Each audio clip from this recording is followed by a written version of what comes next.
I'm including this as a bonus because Adobe made a decision in CS4, and that was to take out a command that actually had some merit. It was worth trying, and it was called the extract filter. So if you have installed CS4 the normal way, you would look under the filter menu and you would not see the word extract there. I have put it back in for the purpose of demonstration.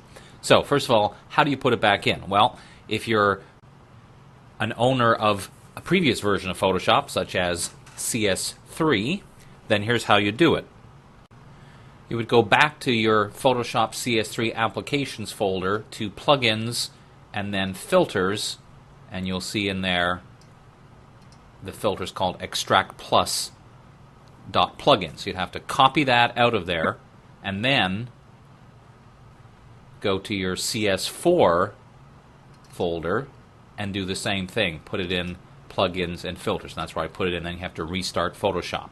Now, if you're not currently, this is your first version of Photoshop, then I'm not sure what to tell you, because at the time of me recording these movies, it wasn't exactly clear where Adobe was going to put it. They did say they'd make it available for download.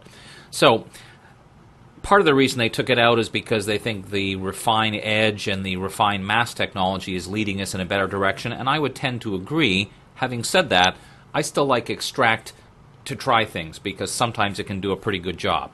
So if you choose, and I'm not necessarily recommending you should go and do this, but if you want to give yourself another way to try and make a selection, after you've installed it, after you've restarted, this is how I use extract.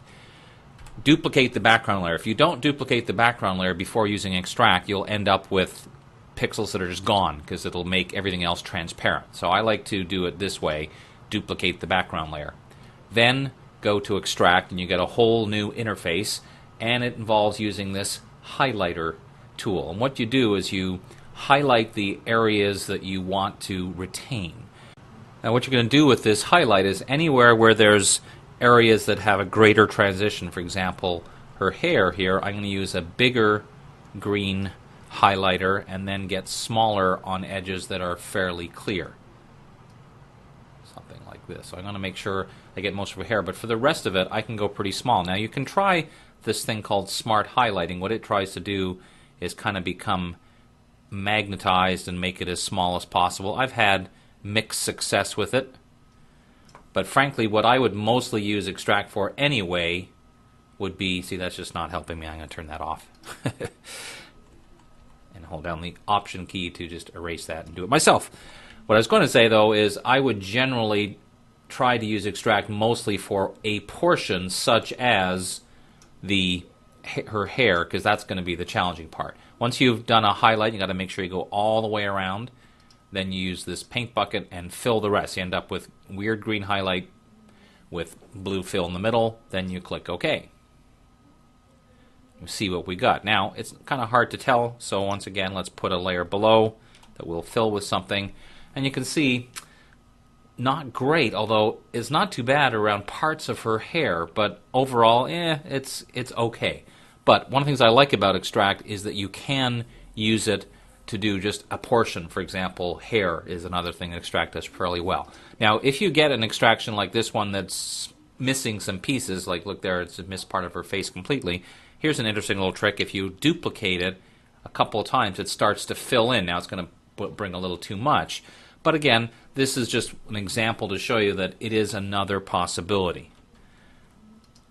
I think the reason, again, that Adobe removed it is because they're moving towards this other technology. But you know what? I don't mind having this as an option to try. So let's go back to this one that hey, here's a new photo you haven't seen before.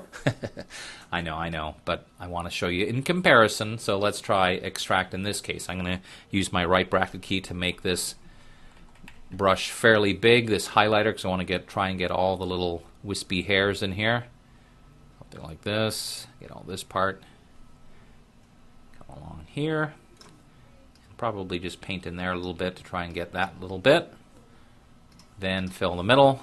Now there's lots of other options. I'm just showing you the basics of this because I really do consider it a secondary tool.